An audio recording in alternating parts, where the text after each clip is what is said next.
Hello, everyone. My guest today is Suzanne Lauritzen. She, in 2018, joined forces with a professor from DTU and founded Raffle.ai, which deploys intelligent search tools for customer service that gives instant, correct answers to your customers and employees while picking up great insights on consumer needs and employee satisfaction. Raffle reduces calls, live chats, and emails by 24% and unlocks a constant relearning cycle. At the same time, employees save 80% of the internal search time and get up to speed with new knowledge quickly. The company has raised 3.5 million euros in the first 24 months and aims for a Series A round late 2021. Suzanne, you ready to take us to the top? Mm-hmm. Customer success and experience and automation is obviously very hot right now. When did you guys launch the company? In July 2018. So we are just 2 years old now. And who owns more equity, you or the professor? We own the same. Oh, very diplomatic of you. Just right down the middle, 50-50. That's Denmark. I like that. I wish folks in the States were a little bit more like that.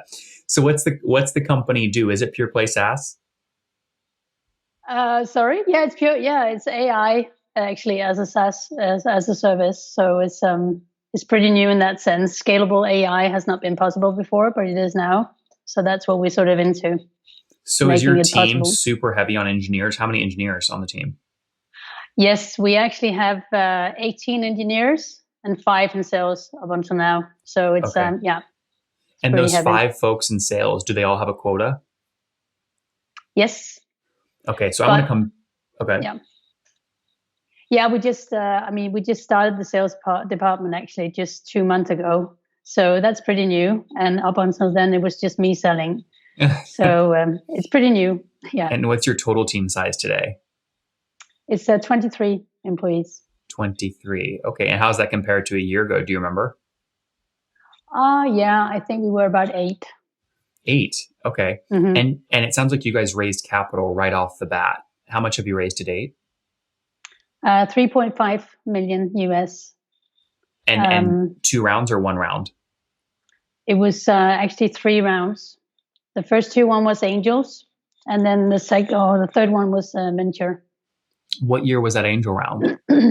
That was the first angel round was when we started out, actually 3 weeks after, and then second was one was it was 2018. 18, okay. And then in the beginning of 19, we had the second angel round, and then in the beginning of 20, we had the venture round. And can you break those down for me? The first angel round in 2018, how much was that for? That was about 200,000. And what were you guys raising on? I mean, for a lot of SaaS founders, the first raise is the hardest with your angels. I mean, you have a deck, you're trying to convince your family, your friends, angels to put money in. What were you guys selling at that point? What was the vision? Well, I have sold another company just a year before I started Raffle. And in that year, I actually just prepared everything. So I prepared the business plan, I prepared investors, I prepared the team. So everything was sort of set when we started out in August or in July. So in that sense, it wasn't. I mean, I just sold the vision, and that was it. We didn't have any clients, of course. We didn't have any product. Basically, we didn't have anything. So, but we had the idea and we had the right team, I guess. So that was what.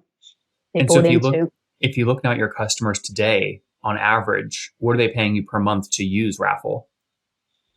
An average per year, I would rather say that's 35,000 US. Okay, so you're very much an enterprise sales motion. Mm-hmm. Yeah. And with that sort of motion, how do you just mentioned you're just now building out your first 5 folks on the sales team. How do you determine what to put their quota at to sell $35,000 a year plans? Yeah. Well, we just have a quota today that says 1 client a month. And then that's going up to 2 clients a month within, after 3 months. And then after 6 months, it's 3 clients a month. So it's pretty straightforward in that sense. Okay. But you don't have any sales reps that are that old that are closing 4 new $35,000 a year accounts yet, right? No, well, no, not yet. I'm the one selling. Well, we do have one actually that just sold last month. But but I'm the one selling the most right now still.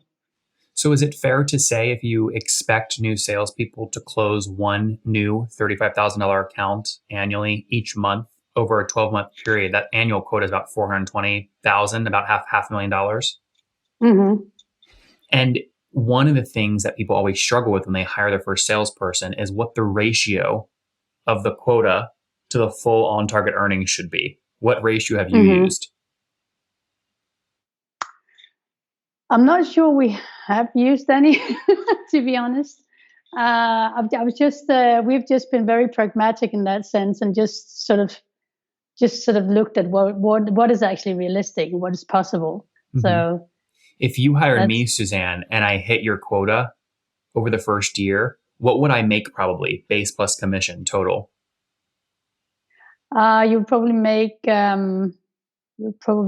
about 150,000 US. Okay. So my full OT for your sales team, your first sales hires would be $150,000 base plus commission. What percent of the 150 is commission? It's about half. Okay, got it. So that's fair, about 50-50. And your ratios work. If my quota is $500,000 and my full on-target earnings is 150 grand, that's a 3-4x multiple. Those numbers work. So a lot of time it doesn't work. So that I'm eager to see if you can scale the sales team. Let's go back to the second raise. So you raised 200,000 to get things going, get your first sales. How much was the second angel raise for? That was about double the first one. Okay, so 400,000. And then the rest one was actually venture. Yeah. And then this year in 2020, you did what, a $2.9 million round? Yeah. Okay. Walk me through some of the history here. So you sell your first company sell a company in 2017. You then go to you start planning and blueprinting Raffle.ai. Walk me through getting your first customer. Who was it? Where'd you get them? Well, actually, we started out piloting with 2 customers. We got them because they were sitting in the same space as we were. They had some incubators from larger companies. We were in sort of in an environment where there were lots of smaller and bigger corporations with incubators, and those 2 first clients we actually got from that. What was the incubator name, and where is it in the world? It was called Pier 47. It was just in Copenhagen. Very it was cool. A larger company. Yeah.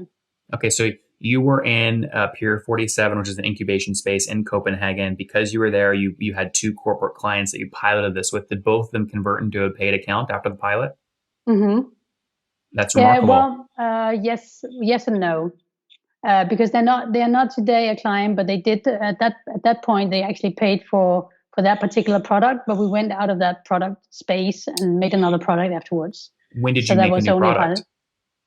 We launched our first product last summer in 2019, and then the second product we launched in February this year. So what was the product you launched this year? That was the autopilot, which is the one fronting the customers and taking first line and zero line support off the back of customer service employees, so that you can have self-service on your website. Basically, it's like a customer comes to your website, they ask a question in the chat. You now, using autopilot from Raffle, can suggest some answers and try and avoid them sending in an email ticket or a phone call. Exactly. I see. And so, how many customers do you now have today? We have 7 customers today. 7, but they're all enterprise. So it's high touch. They're all enterprise. High ACV. Yeah. Yes. Can I take those 7 customers? And our plan is to get 20 this year. Yeah. Sorry, I think the internet connection broke. You're fine. I was just saying, can I take those 7 customers times 35,000 a year? You're doing about $250,000 per year in terms of run rate. Yep. Yeah. And how do you go from 7 to 20 this year? Well, we have had a lot of pipeline that we just need to close off now, actually. So it's that's basically more or less me and another girl that's going to close those, and then the rest of the salespeople are going to close from 1st of January. That's our plan anyway. So, and obviously you just raised from traditional venture capitalists $2.9 million. I'm unfamiliar with how dilutive Series A rounds are in Copenhagen. Like I'm in the United States. You don't have to tell me how much equity you gave up, but generally speaking, in a Series A, how much are you giving up for the amount that you raised in Copenhagen? We have given up almost 50%. Okay, so across your angels and your Series A folks, you've sold about 50% of the company. Yeah. And you and your professor co-founder each still own 25%. Yeah, a little more, 27% each. Yeah. Okay, each to co-founders. And how does that make you feel? Does that feel fair? Well, I don't. I've actually been thinking about that since you since you last talked, but I don't. I'm not in it for the money in particular. Of course, that's nice and everything, but I'm actually more in it to see a product that I invented on a piece of paper actually gets live and gets out there. And I think this is amazing because we're going global with this now, and we have the opportunity to go global because we have venture. So we wouldn't have had that opportunity. The other company I sold was bootstrapped. So I owned 50% of that with my co-founder. He also owned 50% of that. We were 30 employees when we sold it. We got 50-50 each. It was a pure cash sale, and that was beautiful. But this is just completely different. It took a long time to build that company because it was bootstrapped. So now I wanted to do something, that was venture backed, goes quickly. We can go global quickly, and sort of that's just the condition. Suzanne, how much did you sell that company for in 2017? I can't say. I'm sorry. Okay. Can you share with me what you grew it to in terms of revenue before you sold? Yes, it was around 3 million US. Okay. So you have experience, obviously, doing this. You did it the hard way in bootstrapping. Now the question is, can you take Raffle and go from $250,000 run rate to $3, $4, $5, $10 million run rate? That's the plan. How are you managing burn? How are you managing burn today? You've raised 2.9 million. You're scaling your team. How much burn are you comfortable with each month? Well, we are burning. I actually just. She has the numbers. I can tell by how she's looking at her screen. I do. Love I this. do have my numbers. I have 160,000 US in burn each month. Total burn or net burn? That's total burn.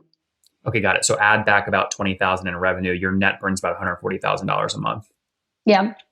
And based off how much cash you still have in the bank, what you guys have 10 months or 11 months of runway? 12. 12 months of runway. Got it. That would mean you guys have what about, was that 1.7 million in the bank, something like that? Yes, we are. And we are going for an A round in September next year. How much do you hope to raise in the A round? I would say the round of, I would like to raise about $10 million, but let's see. And what do you think you have to get revenue to in order to raise 10 million at a valuation you want? Well, I would like to go to around $1.5 million annual recurring. And I think that's possible in October next year. Okay, that's great. And when you look at what it's costing you right now to get a new $35,000 a year contract, what's your best guess at CAC currently?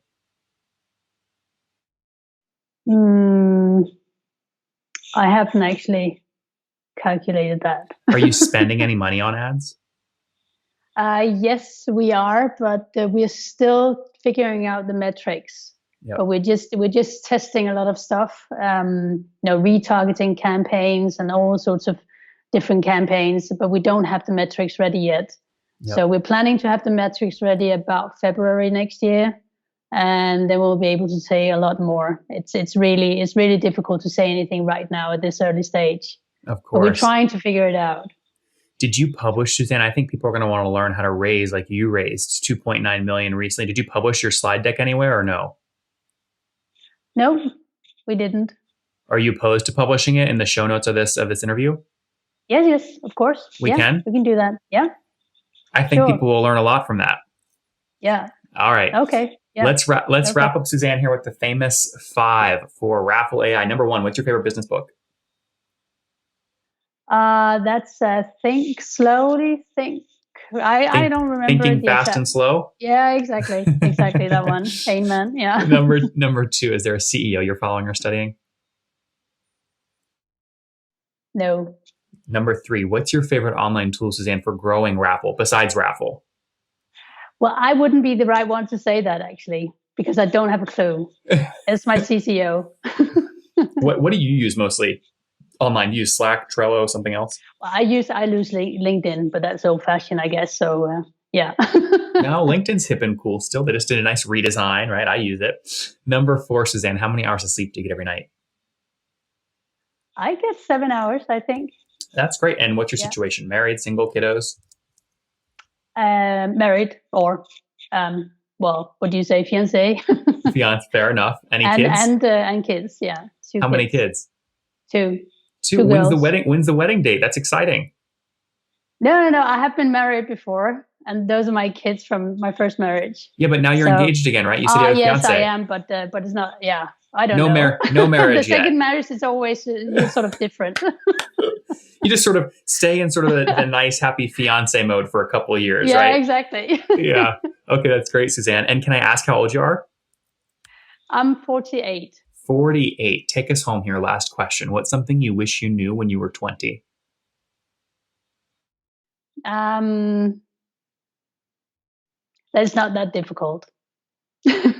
Guys, there you have it. She sold her first company after bootstrapping it and growing it to about $3 million in revenue. Use that cash to plow it into Raffle.ai, which is playing in the customer support automation space. They've just passed 7 enterprise accounts paying $35,000 annually on average, so about $250,000 in terms of run rate. They've raised $2.9 million to do it. They've sold about 50% of the company to do it, hoping to grow revenue to about $1.5 million in ARR in Q1, Q2, Q3 next year, and then go out and do a Series B raise of around $10 million. They're burning $140,000 in net burn per month right now with $1.8 million in the bank. So plenty of runway to figure it out as they scale their team up to 23, including 18 engineers. Suzanne, thanks for taking us to the top. Thank you. One more thing before you go. We have a brand new show every Thursday at 1 p.m. Central. It's called Shark Tank for SaaS. We call it Deal or Bust. One founder comes on, 3 hungry buyers, they try and do a deal live, and the founder shares back-end dashboards, their expenses, their revenue, ARPU, CAC, LTV, you name it, they share it. And the buyers try and make a deal live. It is fun to watch every Thursday, 1 p.m. Central. Additionally, remember, these recorded founder interviews go live. We release them here on YouTube every day at 2 p.m. Central. To make sure you don't miss any of that, make sure you click the subscribe button below here on YouTube, the big red button, and then click the little bell notification to make sure you get notifications when we do go live. I wouldn't want you to miss breaking news in the SaaS world, whether it's an acquisition, a big fundraise, a big sale, a big profitability statement, or something else. I don't want you to miss it. Additionally, if you want to take this conversation deeper and further, we have by far the largest private Slack community for B2B SaaS founders. You want to get in there. We've probably talked about your tool if you're running a company or your firm if you're investing. You can go in there and quickly search and see what people are saying. Sign up for that at nathanlatka.com/Slack. In the meantime, I'm hanging out with you here on YouTube. I'll be in the comments for the next 30 minutes. Feel free to let me know what you thought about this episode. And if you enjoyed it, click the thumbs up. We get a lot of haters that are mad at how aggressive I am on these shows, but I do it so that we can all learn. We have to counter those people. We got to push them away. Click the thumbs up below to counter them and know that I appreciate your guys' support. All right, I'll be in the comments. See ya.